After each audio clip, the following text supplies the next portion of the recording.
Bueno, ahora vamos a entrar en un momento más peliagudo, que es las inversiones inmobiliarias. Y bueno, compártenos un poco lo que tu experiencia en ese sentido, lo que se acercó a la crisis del ladrillo y las inversiones que a ti te cogieron un poco ahí y demás. Bueno, por el año 2005 por ahí trabajaba solo ya con el tema inmobiliario, colaborando con otras inmobiliarias, pero me refiero solo que no tenía socios. Y empiezo a coger cosas en exclusividad y demás y a quedarme con cosas.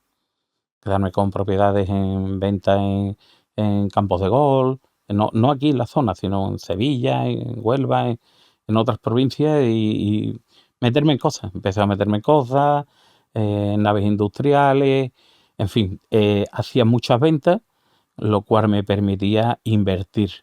Me permitía invertir. Y llegó la crisis inmobiliaria y en el 2008 y me cogió, pues bueno, con un montón de inmuebles comprados o señalados en construcción. Algunos se terminaron, otros no. Aquí concretamente en el Montes iba a empezar un polígono en el que tenía dos naves pagadas. El 20% que había que dar, el 80% era hipoteca, ese 20% lo tenía pagado y no se llegaron ni a empezar a hacer con el tema de la crisis inmobiliaria. Eso, la empresa da suspensión de pago y te quedas sin el dinero, ¿no? Simple y llanamente, ¿vale? Y como esa, pues bueno, te quedas con inversiones de propiedades en las que lo tienen en régimen de alquiler y las hipotecas eran inferiores al alquiler. Con el boom del ladrillo, pues la inmobiliaria se viene abajo y las hipotecas, los intereses empiezan a subir de loco. Y si antes te pagaban 400 euros por un alquiler y pagabas 300 de hipoteca, pues pasas a pagar 600, 650 hipotecas y sigues cobrando 400 de alquiler. Entonces empieza a hacer el agujero en el bolsillo.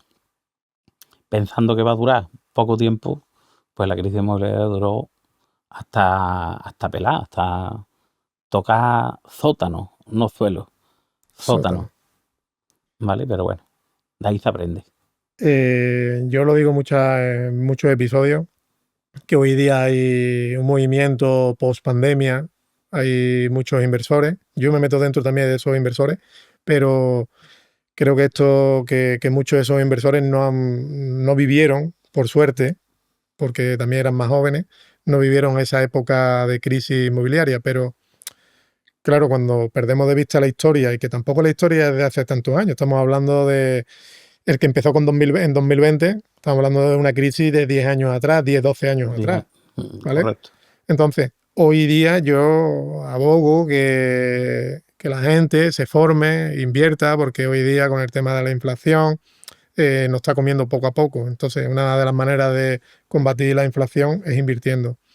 Pero claro, también con mucha cabeza y diciendo que hay que ir poco a poco, porque hoy teníamos una charla telefónica, Antonio Ángel, en la cual queremos llevar una hora, casi una hora hablando por teléfono, y te lo decía que al final era una cadena. Es decir, tú puedes tener, porque hoy se dice que nos apalancamos muchísimo con el tema de los bancos, que si un 80, un 90, incluso un 100% nos seguimos apalancando, que ahora vamos a entrar en los apalancamientos también de los años 2000 y poco, y, y los inversores, bueno, los que están vendiendo de que comprar una casa con una hipoteca del banco al 80-90% es como que es un éxito, ¿vale? Está muy bien porque si tú no tienes capital no puedes invertir en ese tipo de inmuebles.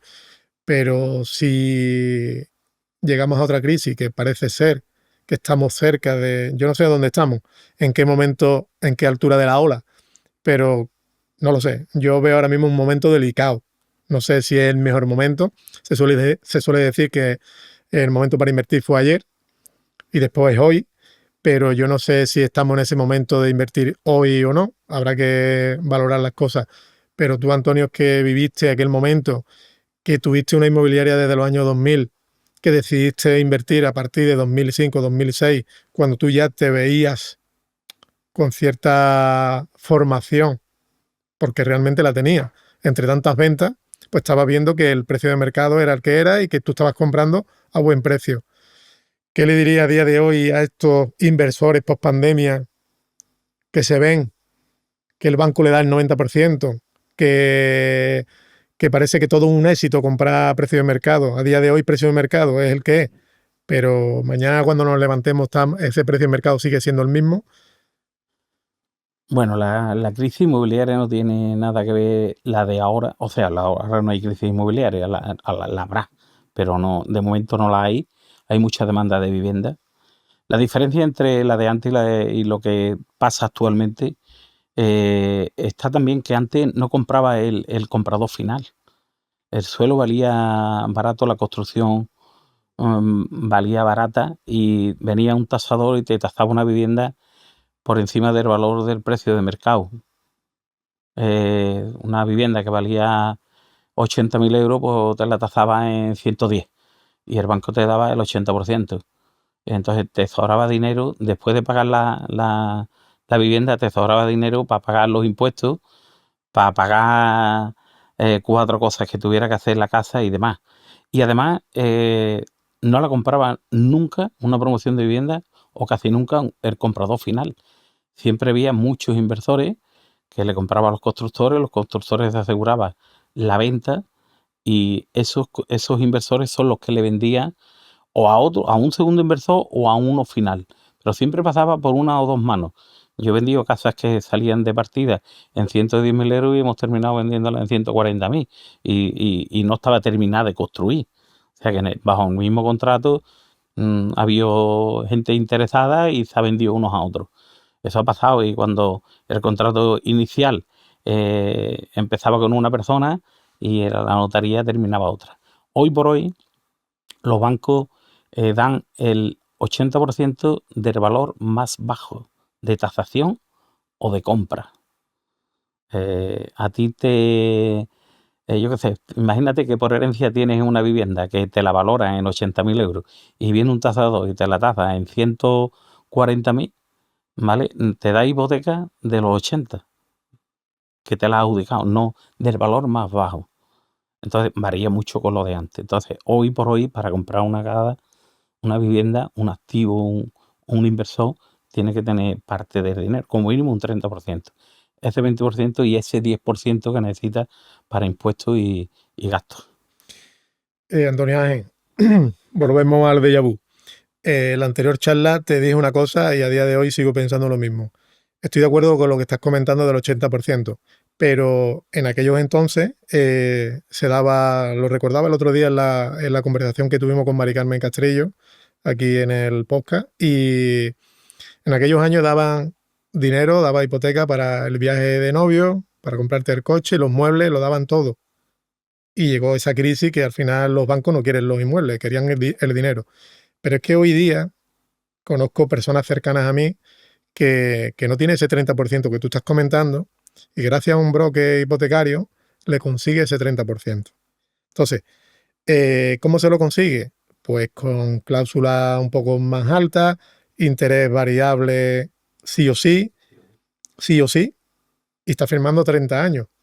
Pero quien firma algo a interés variable, ¿qué seguridad tiene que el año que viene, bueno, dentro de 6 meses o X meses, no le sube? Te quiero decir que al final 20 años después estamos repitiendo las mismas historias o el banco está repitiendo lo mismo, aunque el banco no quiere vivienda. Pero si esa persona deja de pagar o no puede llegar a pagar esa diferencia de lo que hoy día su hipoteca puede ser 300 euros, si es variable puede cambiarle a 400, 500. Es que no tenemos ni idea de cuando hay un cambio. Cuando tú te aseguras a un interés fijo, el interés fijo este chico no podía acceder a él porque el broker hipotecario le comentaba que la única opción de poder comprar era sin dinero, sin dinero de ahorro, sin ese 30%. Tenía que entrar sí o sí por ese interés variable. Si no lo puedes hacer de hoy por hoy a una vivienda. Sí, pero es que volvemos a cometer errores del pasado. Sí, con la diferencia que antes el banco daba dinero, mucho más dinero del valor real de la vivienda. Si el tasador tasaba por arriba, lo que tasaba te daba mucho más dinero de lo que a ti te costaba. Te podía dar banco 120.000 euros y tu escritura en 100, ¿vale? Y te seguía sobrando la cuenta 20.000 euros, que es para todo lo que tú has dicho antes. Para un viaje de novio, para terminar o para comprarte un coche, o para terminar de comprar los muebles de la vivienda. Eso hoy no pasa, Los bancos son más austeros con respecto a eso porque se quedaron con muchas propiedades, con mucho valor de hipoteca que en el mercado estamos por debajo de ese valor. Los bancos han tenido que soltar todos los inmuebles, todos los activos que tenía por debajo de los precios. Si no, no los venden. Los fondos se han aprovechado de eso, vamos, pero de loco. Eso, había inmuebles que daban en segundas viviendas, Costa, Rocío, este tipo de mucho dinero, que después bajó el mercado una barbaridad los precios, porque no se vendía nada por la crisis, y los bancos han comido ahí marrones gordos, gordos, gordos. Ahora está volviendo un poco la historia, como tú bien dices, pero los bancos no abren tanto la mano como la abrieron en su día. ¿Tú ves diferencia entre caja y banco? Yo no he trabajado con las cajas, yo hasta ahora he trabajado siempre con bancos. Yo creo que las cajas son, si te digo, inclusive más cercanas que un banco, pero no sé por qué no he trabajado con cajas, no, Pero hasta ahora. son más permisibles a la hora de dar una hipoteca, una caja que un banco. Mm, no lo sé, porque no he trabajado nunca con cajas, he trabajado siempre con bancos. No sé por qué, porque conozco mucho a la gente de las cajas y la verdad, personalmente, y no me han ofrecido muchas veces trabajar con ellos. Pero sinceramente no he trabajado nunca trabajado siempre con los bancos. Con los bancos.